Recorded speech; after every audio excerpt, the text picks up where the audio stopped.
Goods and service tax यानी GST, आज इसकी सारे देश में चर्चा है क्योंकि इससे संबंधित एक विधेयक संसद में पारित हो चुका है और कहा यह जा रहा है कि स्वतंत्रता प्राप्ति के बाद से ये सबसे बड़ा टैक्स रिफॉर्म है और ये टैक्स रिफॉर्म की दिशा में मील का पत्थर साबित होगा। इसके बहुत ही सुखद दूरगामी परिणाम होंगे। देश की अर्थव्यवस्था तेजी से आगे बढ़ेगी, जन सामान्य को भी इसमें लाभ होगा क्योंकि टैक्स का भार उस पर कम होगा।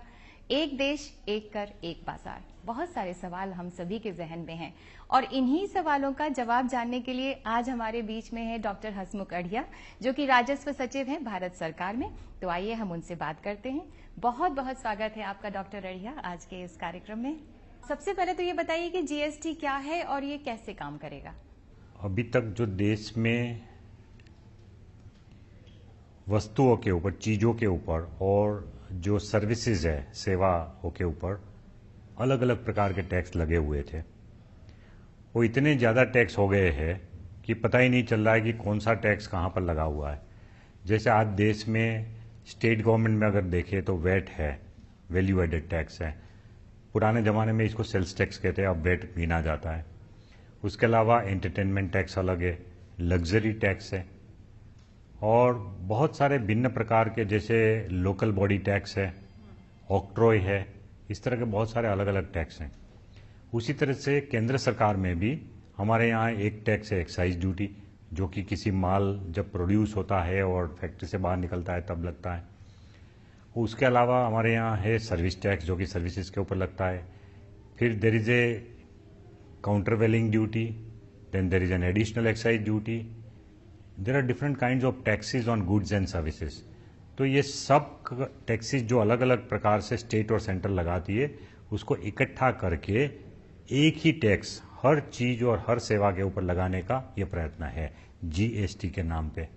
सो जीएसटी ये एक ऐसा सिंगल यूनिफॉर्म टैक्स है जो कि स्टेट और सेंटर एक साथ लगाएगी और जिसके अंदर बहुत सारे छोटे छोटे जो टैक्सेस है, जो मैंने आपको नाम दिया, वो सब टैक्सेस इसके अंदर मर्ज हो जाएंगे। कुछ टैक्सेस इसके बाहर रहेंगे जो स्पेसिफिकली हमने बताया है, जैसे कि इलेक्ट्रिसिटी ड्यूटी इसमें नहीं मर्ज होगा। उसी तरह से जो स्टैंप ड्यूटी, जो कि रजिस्ट्रेशन ऑफ प्रॉपर्टी के ऊपर होता है, वो इसमें नहीं शामिल होगा। लेकिन इसको छोड़ के बाकी सब टैक्सेस जो है इसमें मर्ज हो जाएंगे। ये बताइए कि सीजीएसटी और एसजीएसटी और आईजीएसटी, ये तीनों में क्या फर्क है और क्या एक आदमी को तीनों भरना पड़ेगा और इसके अलग अलग एक्ट्स क्यों हैं? सीजीएसटी नाम अलग है क्योंकि सेंट्रल गवर्नमेंट को वो पैसा जाएगा, इसीलिए उसको सीजीएसटी बोलते हैं। Central GST is called CGST. दूसरा है एसजीएसटी, उसका मतलब है स्टेट जीएसटी। टैक्स एक ही है, जीएसटी आपको एक ही भरना पड़ेगा, लेकिन वो एक टैक्स, जैसे कोई भी बिल आपका होता है, जैसे आप गए और आपने जूते खरीदे, तो जूते खरीदने के ऊपर जो भी मान लो उसके ऊपर 12% जीएसटी लग रहा है, तो आपको तो 12% ही भरना है, लेकिन उसका एक पोर्शन एसजीएसटी में जाएगा, एक पोर्शन सीजीएसटी में जाएगा। तो 6% can go to central government, 6% can go to state government, और आपने तो एक जीएसटी पे किया 12% का, लेकिन उसका विभाजन करने के लिए नाम अलग दिए हुए एसजीएसटी एंड सीजीएसटी। कस्टमर को उससे कोई लेना देना नहीं है, वो बिल की मामला है। बिल में लिखा हुआ आएगा कि टोटल टैक्स 12%, सीजीएसटी 6%, एसजीएसटी 6% और 12% आपका बिल बन जाएगा। जो आईजीएसटी है वो इंटर स्टेट जीएसटी है। जब कोई गुड्स की मूवमेंट एक स्टेट से दूसरे स्टेट में होगी तब जाके आपको एसजीएसटी सीजीएसटी नहीं भरना है, बट ये दोनों का कॉम्बिनेशन जितना है उतना आपको आईजीएसटी भरना है। तो जैसे एक स्टेट में से माल दूसरे स्टेट में गया तो वो आईजीएसटी भर के ही जा सकता है माल वो, and that IGST will be equivalent to CGST plus SGST. वो दोनों मिलके जो टैक्स बनेगा उतना ही आईजीएसटी होगा। वो नाम के वास्ते उसको अलग कहते हैं, वो अलग इसलिए कहते हैं आईजीएसटी उसको कि वो फाइनल टैक्स नहीं है। आईजीएसटी एक इंटरिम टैक्स है। आईजीएसटी का उपयोग जो आगे वाला व्यापारी है, जैसे एक व्यापारी ने गुजरात से माल महाराष्ट्र में भेजा, तो महाराष्ट्र में जो माल गया वो दूसरे व्यापारी ने खरीदा, तो उसके ऊपर उसने आईजीएसटी भर के, गुजरात में आईजीएसटी भर के फिर वो महाराष्ट्र को भेजा। अब महाराष्ट्र में अगर वो माल बेचा जाएगा तो उसके ऊपर वो व्यापारी को एसजीएसटी एंड सीजीएसटी दोनों भरना पड़ेगा। तो वो भरने के लिए जो आईजीएसटी उसने पे किया है गुजरात में, उसकी जो क्रेडिट मिलेगी वो उसको मिल जाएगी। उसकी जो भी टैक्स की लायबिलिटी महाराष्ट्र में होगी, उसमें से जो टैक्स वो भर चुके हैं आईजीएसटी के रूप में, वो उसमें से सेट ऑफ मिल जाएगा। विच मीन्स कि आईजीएसटी फाइनल टैक्स नहीं है।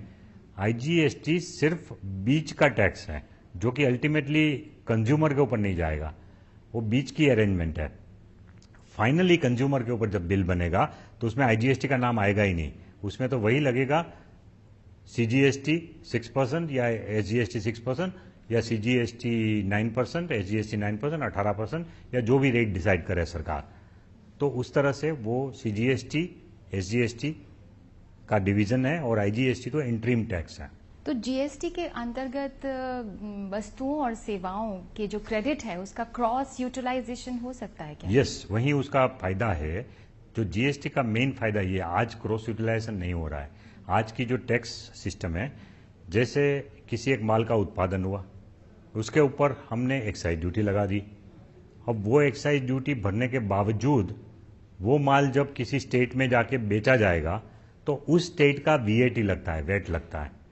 और वो वेट जब भरने जाएंगे तब एक्साइज ड्यूटी की क्रेडिट नहीं मिल रही है उसको, वो इनपुट टैक्स क्रेडिट नहीं मिल रही है एक्साइज ड्यूटी, क्योंकि एक्साइज ड्यूटी सेंट्रल गवर्नमेंट का स्टेट टैक्स है और वेट जो है वो स्टेट गवर्नमेंट का है। सो दोनों का जो क्रॉस यूटिलाइजेशन नहीं हो रहा है, उसी प्रॉब्लम को दूर करने के लिए जीएसटी नाम का एक सिंगल टैक्स बनाया जा रहा है कि अगर किसी एक ही माल के ऊपर आपने पहले वाले स्टेज में कोई भी टैक्स भरा है जीएसटी, तो उसके बाद दोबारा उसका जब रीसेल होगा तो उसके ऊपर उसकी इनपुट टैक्स क्रेडिट आपको मिलेगी और आपकी टोटल लायबिलिटी में घटावा होगा। बहुत बड़ी बड़ी बातें हम लोग कर रहे हैं, लेकिन मान लीजिए कि मैं एक छोटी कारोबारी हूँ, मेरा एक ब्यूटी पार्लर है और मैं 1 लाख रुपए महीना कमाती हूँ, या कोई मिस्त्री है, तो क्या उसे भी इन सब झंझट में पड़ना होगा? उसे भी ये सब टैक्स देना होगा? उसके बारे में आप कुछ बताइए, क्योंकि बहुत सारी बातें इस तरह की उठ रही हैं। देखिए, ऐसा है कि जीएसटी की लायबिलिटी ट्रेडर के ऊपर आती है, जो फाइनल रिटेल में जो माल बेचता है या जो डिपार्टमेंटल स्टोर में लोग माल बेचते हैं, जो फाइनल कंजम्पशन स्टेज पे आएगा और उससे पहले वाले लोगों ने जो भरा है उसका इनपुट टैक्स क्रेडिट मिल जाएगा। तो लेकिन इसमें जो छोटे कारोबारी वाले लोग हैं उनके लिए एक एग्जम्पशन लिमिट है। वो एग्जम्पशन लिमिट शायद 25 लाख तक फिक्स होगी। अभी स्टेट और सेंटर के बीच में इसके बारे में एक गहन चर्चा चल रही है कि कितना रखना चाहिए। तो मोरलेस एक अंडरस्टैंडिंग हो गई है कि या 20 या 25 लाख तक की लिमिट होगी। तो इसका मतलब ये है कि अगर आप कोई छोटे व्यवसायी है और आपका सालाना 1 साल का टर्नओवर मीन्स टोटल आपकी जो इनकम है उस सर्विस में से या उस मैन्युफैक्चरिंग में से या उस व्यापार से, अगर टोटल टर्नओवर आपका 25 लाख से नीचे का है तो फिर आपको ये जीएसटी भरना नहीं होगा। ऐसा एक एग्जम्पशन लिमिट उसमें डाला जाएगा। इसमें बहुत ड्यूअल कंट्रोल की बात हो रही है, तो ये बताइए कि स्टेट के लिए अलग जवाबदेही होगी और केंद्र के लिए अलग जवाबदेही होगी? देखिए, ऐसा है कि लोग ये समझ रहे हैं कि जीएसटी में 2 अथॉरिटी टैक्स करेगी, CGST central government, SGST state government. ऐसा नहीं है। जो व्यापारी है उसके लिए तो एक ही रजिस्ट्रेशन है, एक ही रिटर्न फाइल करना है और उसकी जो भी आगे की कार्रवाई होगी वो भी एक ही अथॉरिटी करेगी। तो ये बात नहीं है कि 2 अलग अलग अथॉरिटी है, 2 अलग अलग एक्ट है, क्योंकि सीजीएसटी का एक्ट पार्लियामेंट पास करेगी, वैसा ही कॉपी डिट्टो वो एक्ट स्टेट असेंबली भी पास करेगी। तो जो पावर टू टैक्स वो 2 अलग अलग एक्ट में से हमको मिले हैं, लेकिन उसकी जो पूरी प्रोसीजर है वो यूनिफॉर्म है। एक व्यापारी दोनों अथॉरिटी में अलग अलग रजिस्ट्रेशन नहीं करवाना है, उसको एक ही रजिस्ट्रेशन करवाना है एक स्टेज पे। उसके बाद रिटर्न भी सिंगल फाइल करना है और रिटर्न फाइल करने के बाद वो कंप्यूटर विल डिसाइड कि सीजीएसटी का पोर्शन क्या है, एसजीएसटी का क्या है। उस तरह से सेंट्रल गवर्नमेंट को एक हिस्सा चला जाएगा जो पैसा उसने भरा और एक स्टेट गवर्नमेंट को चला जाएगा। तो व्यापारी के लिए ये कोई उलझन नहीं। फिर उसके बाद रिटर्न उसने फाइल किया, रिटर्न फाइल करने के बाद लोग ये समझते हैं कि फिर कल जाके राज्य के कॉमर्शियल टैक्स डिपार्टमेंट से भी नोटिस आ जाएगी और केंद्र के सर्विस टैक्स और एक्साइज डिपार्टमेंट वालों से भी आ जाएगी। ऐसा नहीं है। एक ही कोई अथॉरिटी को यह पावर दिया जाएगा कि एक व्यापारी के साथ वही एक अथॉरिटी उनके साथ डील करेगी। तो अगर आपको कोई नोटिस दी जाती है, अगर आपने रिटर्न में कोई गड़बड़ किया है, तो वो नोटिस देने का अधिकार या तो स्टेट गवर्नमेंट को दिया जाएगा या सेंट्रल को, दोनों को एक साथ ये अधिकार नहीं मिलेगा। सो आपके लिए तो सिंगल अथॉरिटी होगी एज ए व्यवसायी के लिए, एक व्यापारी के लिए तो सिर्फ एक अथॉरिटी के साथ डील करने का होगा। आपने अभी रिटर्न की बात किया, तो सबसे पहले तो बताइए कि रजिस्ट्रेशन किसी व्यापारी को करना है वो कैसे करेगा, भुगतान करना है तो कैसे करेगा, और रिटर्न फाइल करना है तो इसकी थोड़ी सी प्रोसीजर आप समझाइए जरा। अभी देश में जिन लोगों ने वैट में रजिस्ट्रेशन ऑलरेडी लिया हुआ है और जिन्होंने सर्विस टैक्स का रजिस्ट्रेशन लिया हुआ है, एक्साइज का रजिस्ट्रेशन लिया हुआ है, उनको कोई नया रजिस्ट्रेशन लेने की जरूरत नहीं पड़ेगी।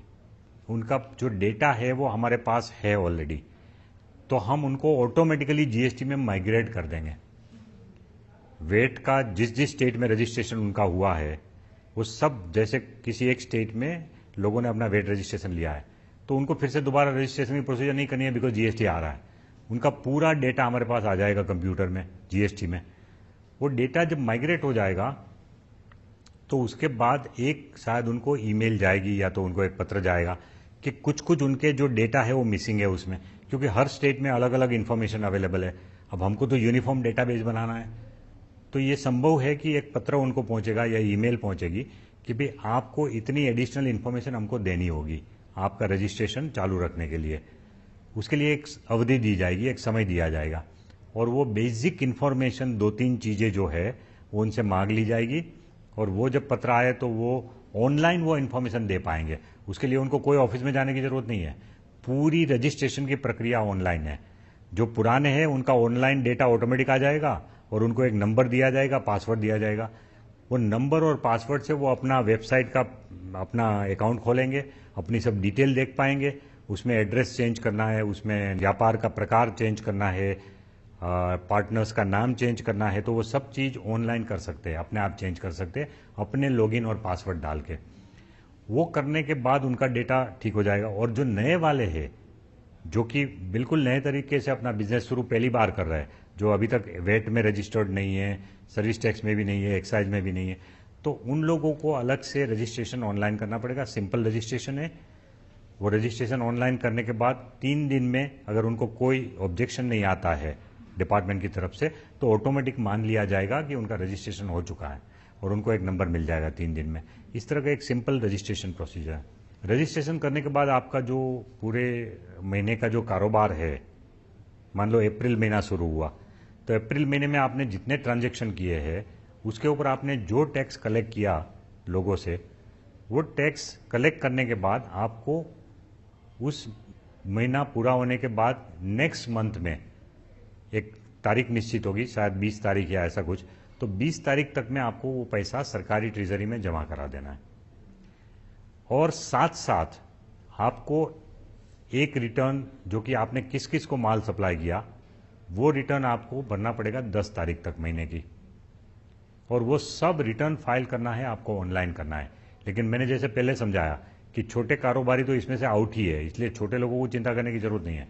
25 लाख से ऊपर वाले अगर कारोबारी होंगे तो उनको ये कंप्यूटर में करना भी बहुत आसान है।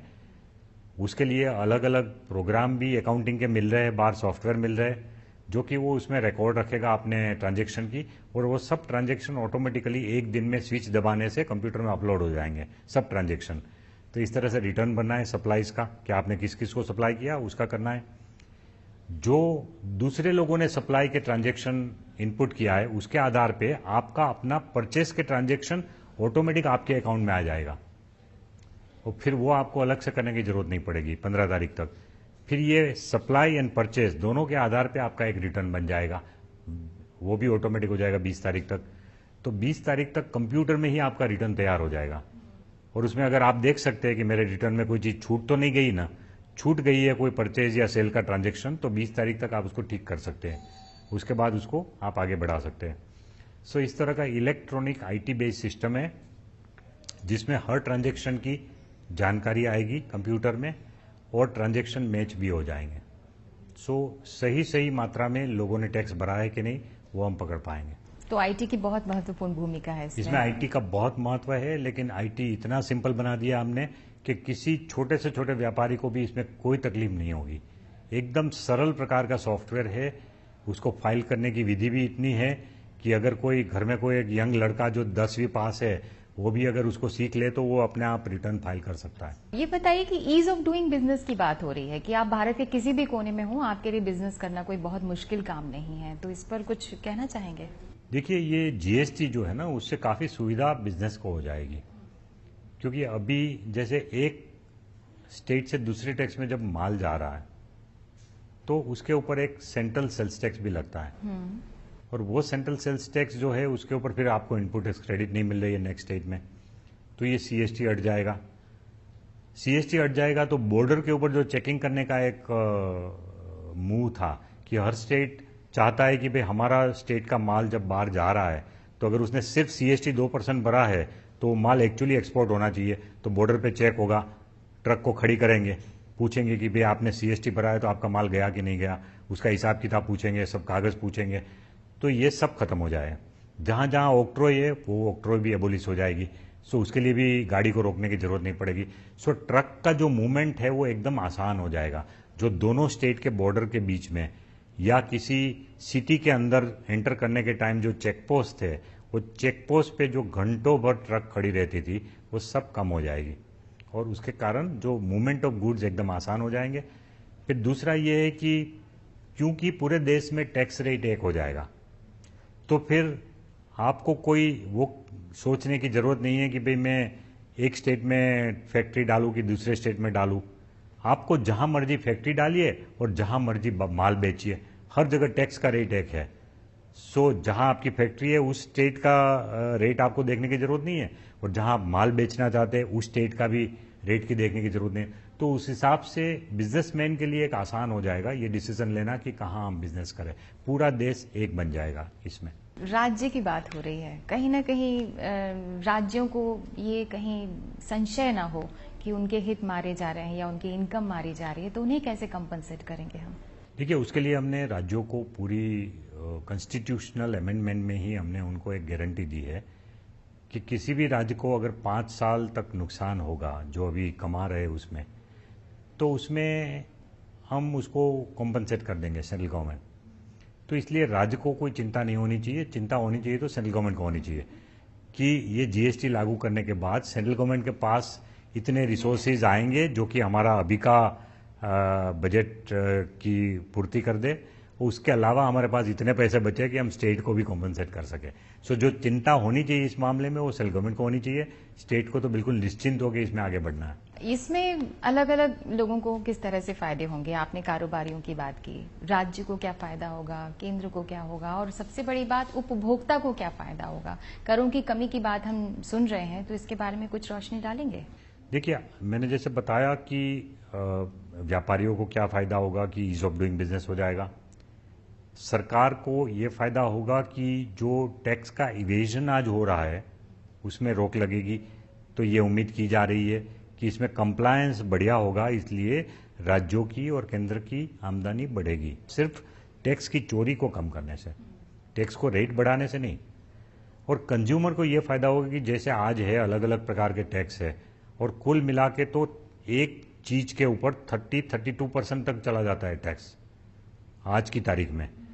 तो जैसे अलग अलग टैक्स है, वेट है, एक्साइज ड्यूटी है, सर्विस टैक्स है, लग्जरी टैक्स, एंटरटेनमेंट टैक्स, ये सब मिला के टोटल जो इंसिडेंस ऑफ टैक्स है एक आइटम के ऊपर वो 30% तक भी है कुछ कुछ कॉमोडिटी में।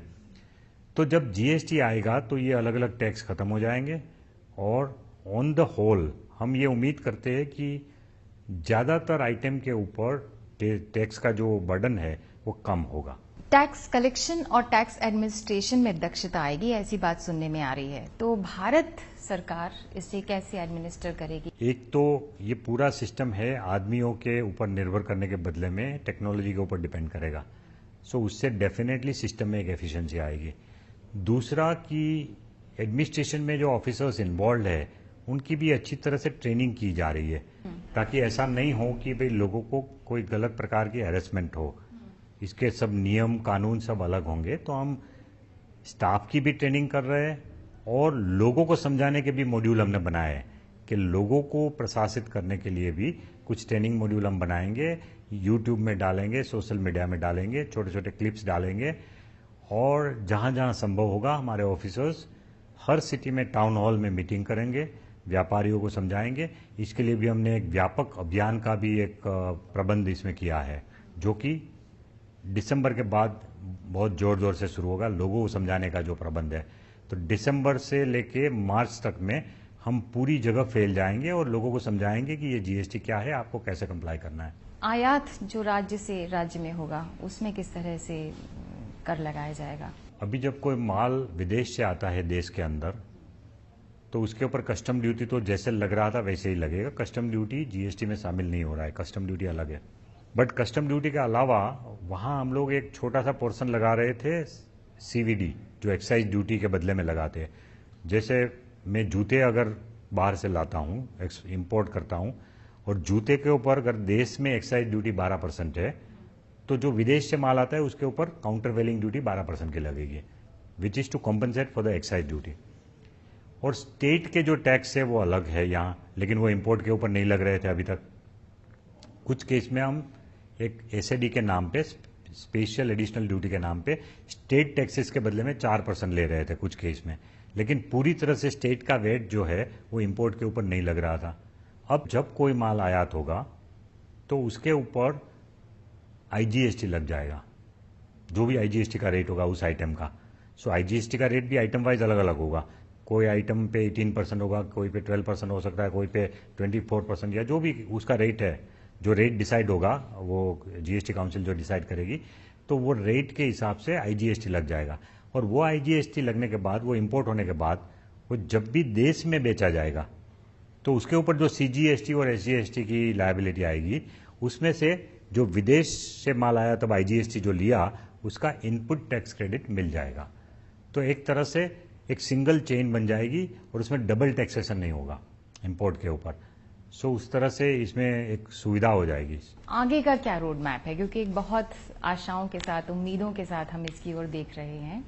ये तो सही बात है कि कहा जा रहा है कि भारतीय अर्थव्यवस्था तेजी से आगे बढ़ेगी, लेकिन अगर रोड मैप के बारे में कहें तो आप क्या कहना चाहेंगे? हम जानते हैं कि कौन कौन से एरिया में हमको काम करना होगा, उसका एक पूरा एक्शन प्लान बना हुआ है, और वो एक्शन प्लान के हिसाब से सब कुछ अभी तक तो ठीक ही चल रहा है।